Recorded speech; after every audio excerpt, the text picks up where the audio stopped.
Hi, welcome to Prime Recap. With the constant invasion of bizarre aliens on planet Earth, a giant humanoid decides to fight on the side of the Earthlings in this intergalactic battle. Today we will recap the movie, Shin Ultraman, from 2022. In Japan, the entire population suffers from continuous attacks by monsters and giant beings, classified as kaijus. Over time, the human race has tried to improve its defense and attack system against these unknown anomalies. Now the Japanese government has a specialized team to fight the kaiju, but a new threat is bringing chaos and destruction. Named the Invisible Kaiju of Naranga, the monster leaves traces of its power wherever it goes. The Japanese army has identified some of its powers, being the ability to become invisible and the need to absorb electrical energy to restore its strength, so the government is ordered to shut down all electrical grids in the city.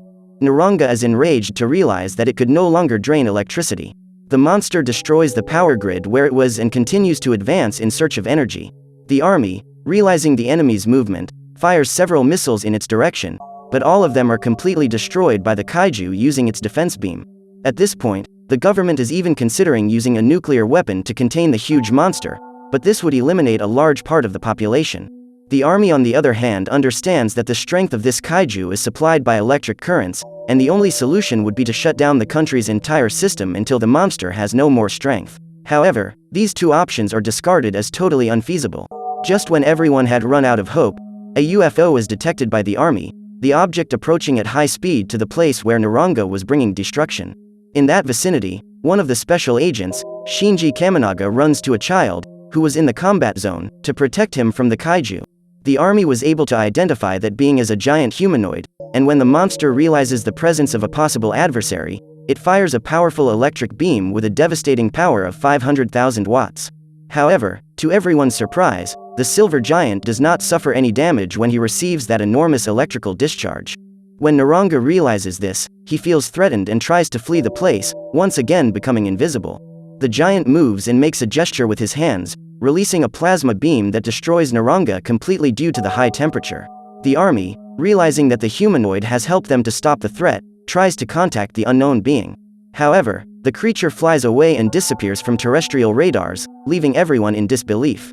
A few days after Naranga's elimination, a new member joins the Special Scientific Search Team. Her name is Hiroko Asami.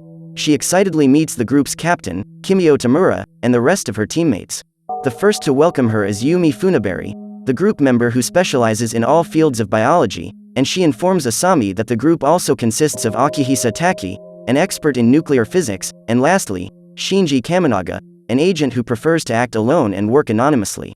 That same day, Captain Tamura delivers a report about the giant humanoid to his superior. The identity of the creature is still unknown, but the special team has named him Ultraman. On the other hand, Tamura's team faces some disagreements with the arrival of the new member.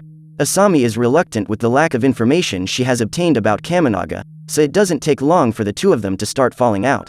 However, the team meeting is cancelled due to the appearance of a new kaiju in the Kamakita district. The group gathers and prepares to fight a new threat.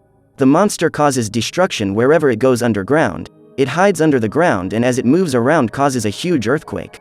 At the observation base, a group of scientists recognize that the creature has a high rate of radiation, so it would cause more problems for the entire population if it decided to attack on the surface. The special team names him as Gabora Subterranean Kaiju, at which point everyone in the group begins to think of an effective way to eliminate the creature without spreading radiation over a large area. The most appropriate option to deal with that situation is to use piercing projectiles that immobilize the monster even underground. 3 airplanes fly over the creature and release several missile bursts in its direction. However, the attack is useless, leaving the creature even more enraged. Gabora eventually comes out from underground showing his true appearance. The kaiju has a kind of giant drill on his face and through this he was making seismic tremors in the ground. The special team, realizing the dangerous situation that was happening, decides to go to the location to collect various data about the threat, but Kaminaga ends up taking a different path from his team. The special agent runs through the forest and pulls out an unknown device from his pocket.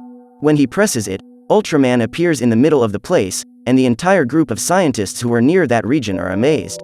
The giant humanoid wastes no time and flies to where Gabora was located. The special group states that Ultraman must not use his powerful plasma beam against the enemy, otherwise a radiation bomb would contaminate all of Japan.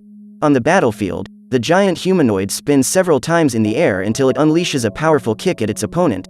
hurling him away with the force of the impact. Gabora is enraged by the attack he has received and at that moment advances towards Ultraman.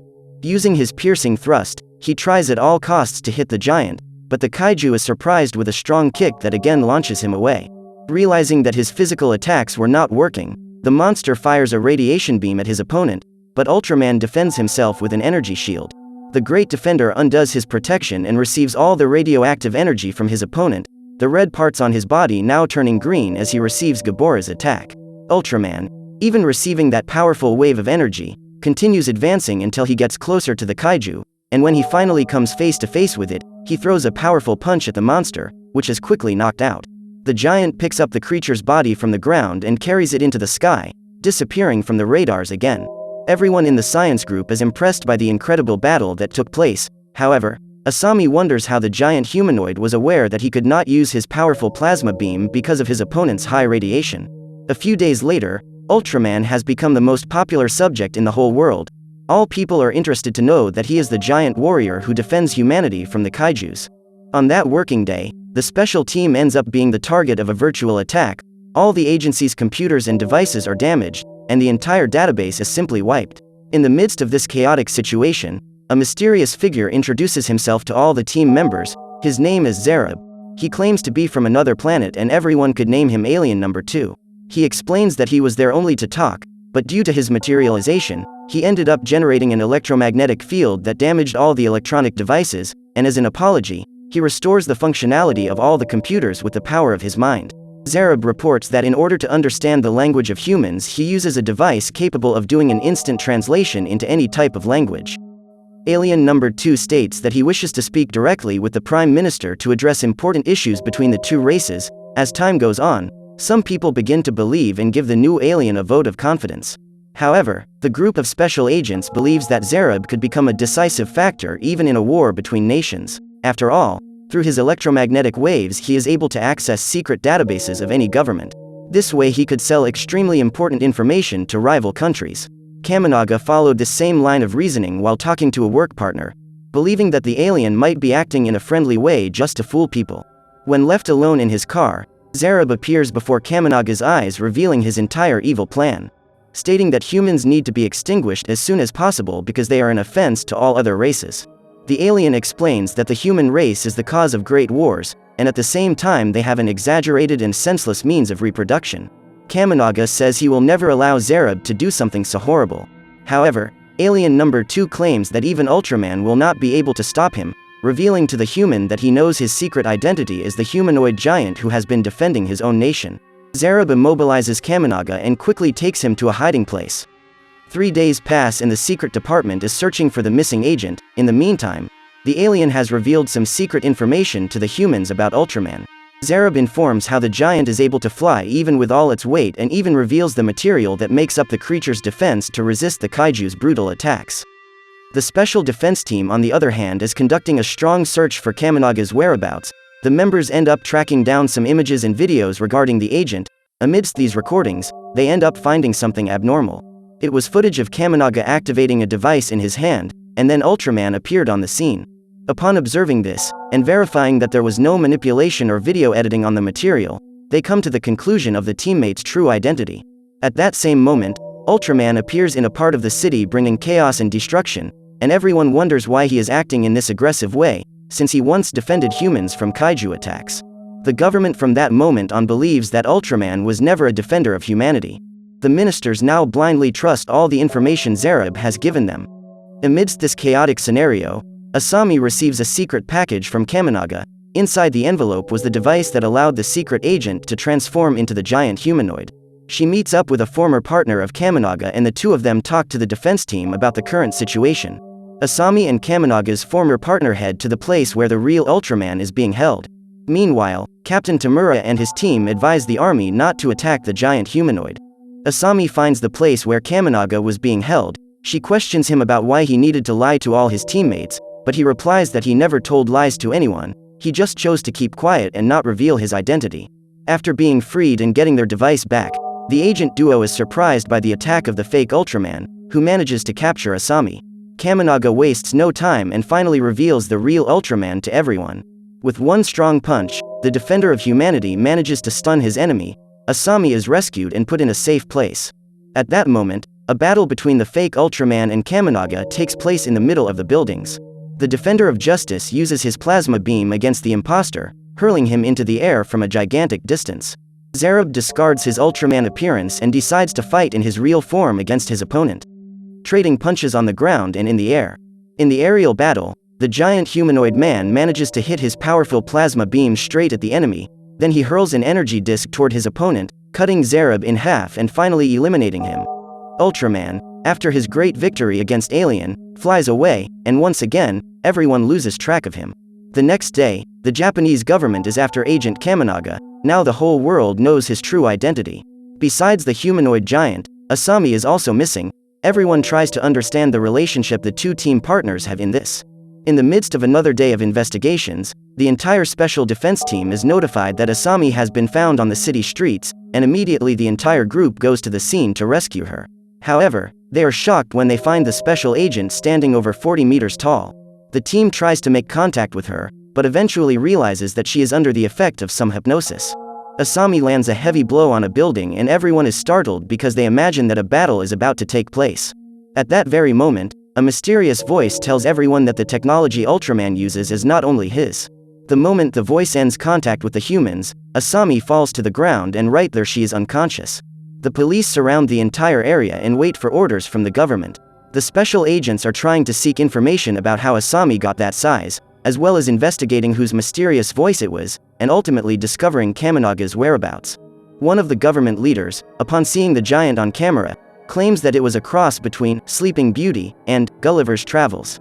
In the midst of discussing how they would go about bringing Agent Asami back to normal size, a man enters the secret meeting place and subtly introduces himself to everyone. His name is Mephiles. He claims to be alien number 0, claiming to have arrived on Earth before Ultraman. Mephiles also reveals that he is the author of the voice that the entire population heard earlier. During his presentation, he tells them that he has friendly plans for all humans. The alien takes everyone to the place where the giant was sleeping, and when he triggers a device, an unknown object approaches the team. That was a beta box. Mephiles reveals that Ultraman also has the same object, but in a smaller size. However, the operation is the same. By using a device in his hands, it causes Asami to return to her normal size. That same night, Mephiles talks to the Japanese leaders and explains that he is willing to share a batch of betabox for the humans to use as they see fit, but he asks for a high-ranking government position in exchange, stating that he will not interfere with any laws of the humans. He only seeks peace and tranquility. The next day, Asami is totally embarrassed and furious about all the pictures that were taken of her while she was still a giant. The agent tells her teammates that she is angry at Mephiles' attitude for having transformed her without permission. In that instant, a message arrives on her computer. Mephiles apologizes for the act of arrogance, and with his alien powers, he is able to easily delete the data and photos referring to the giant Asami from the entire internet. In a city park, the alien Zero talks to Kaminaga about the future of humanity. Ultraman believes that the idea of handing over the power of the betabox to humans is a mistake, as it will drastically hinder human evolution. In the middle of the conversation between the two aliens, a group of policemen find Ultraman next to Mephiles, but they are unable to react because the alien Zero uses his teleportation power together with his companion. In a small restaurant, the two still pursue their different ideas. Mephiles reveals that he has made a contract with the government in exchange for the betabox, so that humans could become biological weapons and he himself could control them. After the exchange, Kaminaga contacts Asami and asks her to meet him in a safe place. A few hours later, the entire special defense team is gathered in a subway. Kaminaga apologizes to his teammates and does not hesitate to ask for help from all of them so that Mephiles' evil plan is not completed. Ultraman's strategy is to steal the betaboxes that will be delivered to the government, and thus a great world catastrophe can be prevented. However, Kaminaga claims that the objects are in another dimension. His teammates deduce that he could find his way there through someone who had been in contact with a betabox. The only person who had such a connection was Asami, and through her the way would be found. Ultraman smells his teammate, and through this he can find the place where the betaboxes are stored. The next day, Mephiles manages to sign the contractual agreement with the Japanese government. Realizing that his plan had been a success, he summons the betabox to deliver it to the humans, but to his surprise, Ultraman manages to capture it in time and quickly delivers the object to his colleagues who were flying over the site. Mephiles tells the minister that he would fulfill the deal and very soon bring the object back. The alien leaves his human form aside to retrieve his legendary object again. The creature triggers its device to transform into a giant monster, and a battle between beings from another planet begins in the vicinity of that location, at an electric station. Ultraman exchanges some kicks and strikes against his opponents. The giant humanoid uses his energy discs to fight the enemy, but in every attempt this ability becomes useless. The two aliens then fire their plasma beams, causing a devastating collision shock. However, Mephilius possesses greater power and is able to increase the density of his beam even more. Believing that victory was on his side, Alien Number 0 moved even closer to Ultraman to finish that fight with a devastating blow, but he eventually realized the presence of another alien on the scene who was watching the battle. Mephilius gives in and declares his defeat before Ultraman. The monster captures his beta box again and leaves the planet to avoid future conflicts. Back in the forest where Naranga's attack took place, Kaminaga returns and comes face to face with his own body. At this point it is revealed that Kaminaga died protecting the boy from the impact of Ultraman's landing. Since that day, the giant humanoid has used the identity of Kaminaga to hide among humans. His real name is Lipaya. Amidst the trees of that forest, a mysterious figure appears, who was only able to convince Mephilius to leave the planet with his presence. His name is Zafi, and he is on Earth because Lipaya broke protocols by assuming the identity of a human. Due to the knowledge about the beta box that the humans now possess, they will probably follow the same line of development as the aliens, and for this reason, the planet will have to be destroyed. Zafi releases into space his biology weapon of mass destruction, named Zeton. The device will soon release a powerful energy sphere over that planet, and possibly the Earth and the entire galaxy will be destroyed. Zeton can be seen in the skies by all humans, but the government prefers not to tell the population what that unknown object in space was about. Kaminaga tells Zafi that he will fight for the Earthlings until the end. Upon reuniting with his special team, Ultraman reveals the level of destructive power that Zeton possesses. After his explanation, all his colleagues claim that the only one able to save the Earth once again is Ultraman himself. Kaminaga receives the support of his captain and the encouragement of Asami to carry out the most difficult mission of his life. He transforms himself and heads into space, and when he gets close to the biological weapon, he fires his plasma beam with all his strength, but it has no effect. Ultraman conjures his energy discs and hurls them at Zeton, but no damage is done. The biological weapon, detecting the attacks, enters a defense system, firing a powerful blast of cosmic projectiles at the giant humanoid. Kaminaga runs out of strength and at that moment is thrown back to Earth severely wounded. The Japanese government discovers that not even Ultraman has been able to eradicate the threat, and with that, they expect only the extinction of the planet. Days go by and Kaminaga continues to recover in a hospital. People continue to live normally, unaware of the threat that surrounds them. Funabari and Taki begin researching some way to destroy that biological weapon. One of the girls remembers that Kaminaga left a flash drive before he went into space. On this device, the agents find several notes about the beta power and how they could use it to their advantage. The biologist and the physicist then team up and devise a plan to detonate Zeton. Kaminaga wakes up some time later. His teammates tell him the whole plan to save the Earth. His transformation device is now equipped with beta power, and through it, the two cosmic forces could collapse and cancel each other out. However, Ultraman is in danger of being sent to another dimension at the moment of the clash of powers. Kaminaga accepts the plan and with all hope of humanity in his hands, flies to Zeton. A few milliseconds before the shot is fired, Ultraman manages to collide the two cosmic forces, through which the powers cancel each other out, but create a black hole that takes the giant humanoid to another dimension. In this unknown location, Ultraman talks to Zafi about his experience on Earth. The entity admires the intelligence and insight of the human race and for this reason decides not to extinguish it. Lipaya makes one last request of Zafi. He wishes to be sacrificed to bring Kaminaga back to life. The alien accepts the request and separates Ultraman from Kaminaga's body. On Earth, the Special Defense Team is happy that their teammate was back after saving humanity. So what did you think of this movie? Leave it in the comments below. And if you liked the video, please like and subscribe for more movie recaps. See you next time.